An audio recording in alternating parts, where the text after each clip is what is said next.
Good day everyone, this is Bar TV for another video. Today, pag-uusapan naman natin about the cardinality of a set. So, simulan na natin.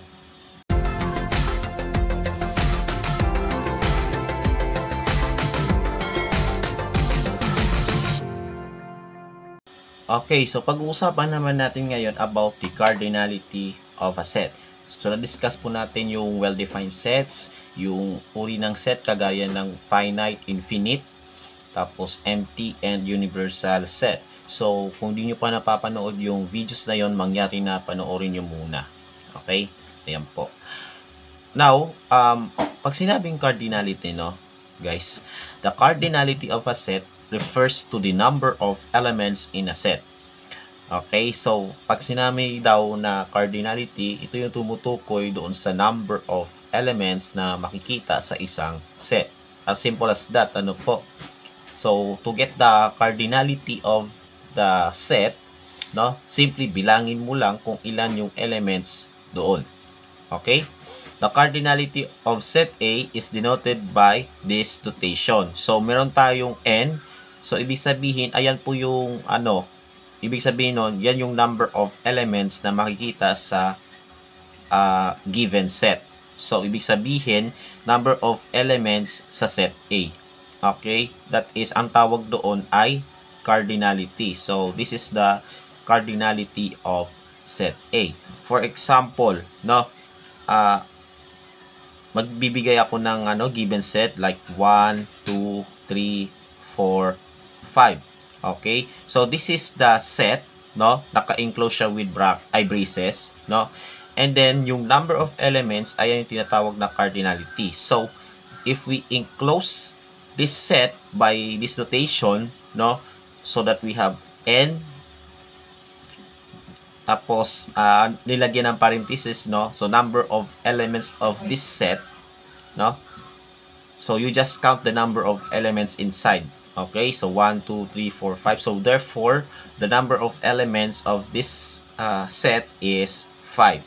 So therefore, the cardinality of this set is 5. Okay? So, ganun lang po siya kasimple. Okay. So, let's start off with this one. So, kukunin natin yung cardinality ng bawat set. So, number 1, we have the set containing S, E, and T. No? And then, kukunin natin yung cardinality nito. So, you just count the number of elements in a set and you will get the cardinality.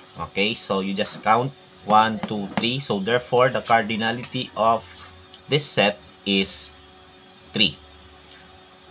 Diba? Ganun lang po. Next, number 2. M contains all months of the year. So, kukunin natin yung cardinality ng M kung saan yung laman ng M ay lahat ng months ng taon. Okay? So, we don't denote this as this one. So, the number of elements of M or the cardinality of M. Okay? So, alam natin na there are 12 months in a year. January, February, hanggang December. Okay? So, therefore, the cardinality of M is 12. Okay? Ayan po. Next, A contains all letters of the English alphabet. So, yung laman ng set A ay lahat ng letters sa English alphabet. Ilan ba lahat sila? Diba 26? Kasi meron tayong 26 letters sa English alphabet. Hindi kasali yung N at saka NG ha, hindi yun kasali. So the answer is 26. So this is the cardinality of set A. Okay? Ayan po. Next, number 4. T contains whole numbers between 7 and 14. So, let's find out kung ano-ano yung mga numbers na nasa gitna ng dalawang ito, no? So, ilista muna natin yung elements ng T. So, T contains open, no?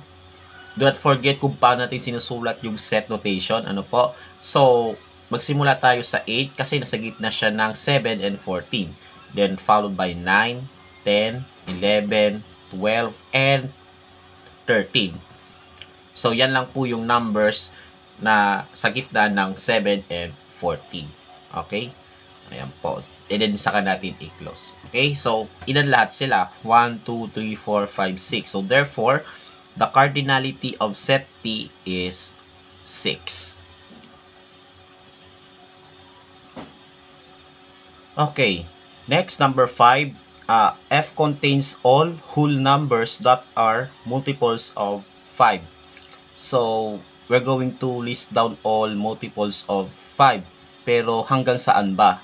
Wala namang doon, restriction, wala namang limitation doon. 'Di ba? We can list down all numbers as many as we can, no? Or as many as we want, basta multiple siya ng 5. So, we have 5, 10, 15, 20, even 1 million is also divisible by 5. And kabilang din siya dito. Okay? So, ibig sabihin, dito pa lang, infinite na yung set. Kasi, hindi natin alam kung ano yung last element nito. Okay? So, therefore, the cardinality of this set must be infinite. Kasi, the multiples of 5 are too many to list down. Okay? Sobrang dami nila. In fact, infinite sila. Okay? Ayan po. So, kapag yung set ay infinite, so ibig sabihin, ang cardinality nila ay infinite din. Kasi nga, there are infinite number of elements. Okay? Ayan po. Next, number 6. G contains all whole numbers that are multiples of 5 less than 50. So, this time, less than 50 naman. No? But we will going to list down all multiples of 5. So, let us list down all elements of G. G contains, yan, magbukas tayo. So, mag-umpisa tayo sa 0, no? Because 0 is part of a whole number. And 0 is divisible by 5. Or a multiple of 5. Kasali doon, okay? Then, followed by 5, 10, 15, 20, ano pa? 25, 30, 35, 40, and 45. So,